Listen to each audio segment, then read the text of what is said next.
So I've decided that I would like to add a weekly question and answer type video that I will post sometime in the middle of the week, probably more like Wednesday or Thursday, but I wanted to go ahead and get this one out today because y'all have had so many good questions, and I figured it might be better for me to answer them all at once to everyone than trying to respond to each one individually. A lot of the questions just seem to be about how is school going to work for the rest of the year. Okay, now your parents should have received an email a little while back with some of these details, but it's sounding to me like a lot of you have not received this information, so I'm going to try to clear some of this up. Okay, so the email that went out about the end of the year said a few important things. The first one is that teachers will post weekly work and that you will have the entire week to complete that work. I've had a lot of students worried about, is there going to be a lot of work? What if I don't have access to internet at the time? The goal here is that we should all be posting close to the beginning of the week, preferably on Monday, and that you should have literally the entire week to complete that. Okay, so in my class that means I posted work yesterday, which was April 6th. That means it's not due until Sunday the 12th. Okay, I've already had some people worried that they were turning things in late. Y'all have all the way till Sunday to get that turned in. You're fine. Now, again, preferably try to get it turned in a little earlier than that so that if you are really struggling with it, I can give you some feedback and help you make some corrections. Another important thing, people have been asking about grades.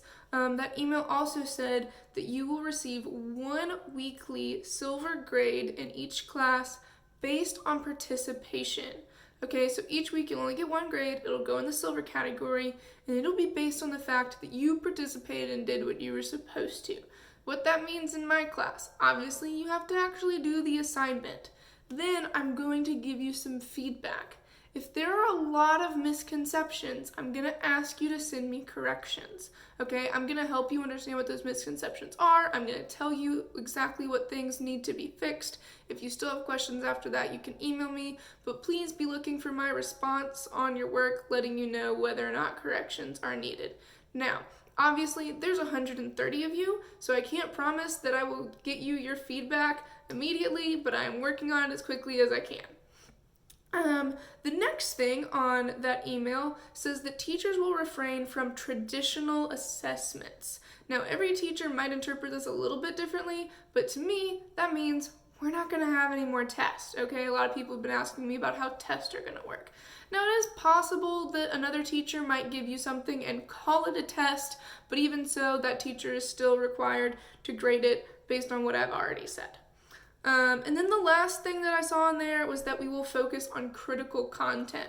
Some of y'all have been worried about, will you learn everything that you need to for next year? Now, one good piece of news is all of your teachers next year are going to remember that this happened and are going to understand that there might be gaps and are going to try to help fill those in. But also, before we left, that teacher work day that we had, all the teachers got together for each subject and talked about what are the most important things left to learn this year.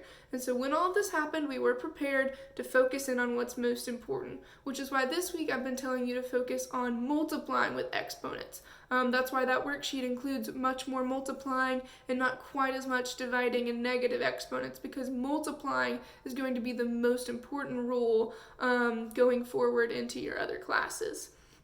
Lastly, I'll address some actual math questions. The questions I've been getting about the worksheet have been mostly on like the last 3 or so, the ones that have multiple steps, so I just figured I'd go over one together real quick.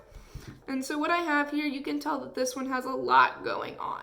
Okay, I have 3a to the negative 2, b to the 4th, that's in parentheses, and this entire thing is squared.